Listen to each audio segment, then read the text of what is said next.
ઉદયપુરના જબુ ગામ પોસ્ટ ઓફિસમાં લાખો રૂપિયાની ઉચાપતના મામલે ઓડિટ માટે આવેલા અધિકારીઓની ઘેરાબંધી કરવામાં આવી। ખાતા ધારકોએ અધિકારીઓની ઘેરાબંધી કરી અને વહેલી તકે તપાસ કરી પૈસા પરત કરવાની માંગ સાથે હોબાળો કર્યો। સૌથી વધુ ખાતા ધારકોથી ઘેરાયેલા અધિકારીઓએ બચવા માટે 100 નંબર પર ફોન કરી પોલીસની મદદ માંગી હતી। ત્યારબાદ પોલીસે ઘટના સ્થળે પહોંચીને લોકોને સમજાવવા જતા ખાતા ધારકોએ પોલીસને પણ પોતાનું દુઃખ ઉગ્ર રૂપે રજૂ કર્યું હતું। આખરે પોલીસે લોકોને સમજાવી અધિકારીઓને સહી સલામત રવાના કરી સમગ્ર મામલાને થાળે પાડ્યો હતો। જબુ ગામ પોસ્ટ ઓફિસના 6000 ખાતામાંથી હાલમાં 1500 જેટલા ખાતાની ચકાસણી કરવામાં આવી છે, જેમાં 50 લાખ જેટલી રૂપિયાની છેતરપિંડી કર્યાની જાણકારી સામે આવી છે।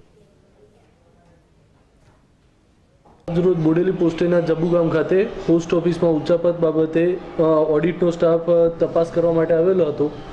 જે બાબતે ઓડિટના સ્ટાફ બહાર પબ્લિકે ઉચાપત બાબતે હોબાળો મચાવતા ઓડિટના સ્ટાફે 100 નંબર પર ફોન કરતા અમે ત્યાં સ્થળ પર પહોંચ્યા હતા, જ્યાં પબ્લિક દ્વારા તાત્કાલિક તપાસ ઓડિટની પૂરી થાય અને તાત્કાલિક કાયદેસરની કાર્યવાહી થાય તે બાબતે ભીડ જામેલ હતી। અમને આ સગડા કૌભાંડની માહિતી મળી અને અમે તપાસ કરતા અમને ખબર પડી કે આ ખાતા બોગસ છે અને એના ડેટા ઉપરની ઓફિસમાં ફિક્સ નથી, પણ પોસ્ટ ઓફિસની ચોપડી અમારી પાસે છે અને એમાં પોસ્ટ માસ્ટરના સહી સિક્કા છે અને પોસ્ટના એજન્ટને સહી બોલે છે। ની અંદર મારું રિકરિંગ ખાતું ચાલતું હતું, એના પૈસા જે પાકતી મુદતે 5,46,675 રૂપિયા જમા થયા હતા 28/7/2016 ના દિવસે, અને એના એક દિવસે 9/11 એન્ટ્રી કરી અને પૈસા બધા ઉપાડી લેવામાં આવેલ છે।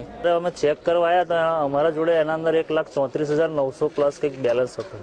જ્યારે આજે ચેક કર્યું તો એના અંદર ખાલી 900 રૂપિયા જેવું પ્લસ કંઈક બેલેન્સ છે, એટલે 1,34,000ની ઉચાપત અમારા ખાતામાં થયેલ છે। આ સંપૂર્ણ કરેલી છે। પોસ્ટ માસ્ટરે ડાયરેક્ટ કોઈ વિડ્રોલ વાઉચર ભર્યા વગર ડાયરેક્ટ ઉપાડી લીધા છે, અને આ 2014ના અંદર ઉપાડેલા પૈસા છે, જે અમારી જાણમાં છે જ નથી ને અમે કોઈ જાતની સહી કરેલી છે નથી।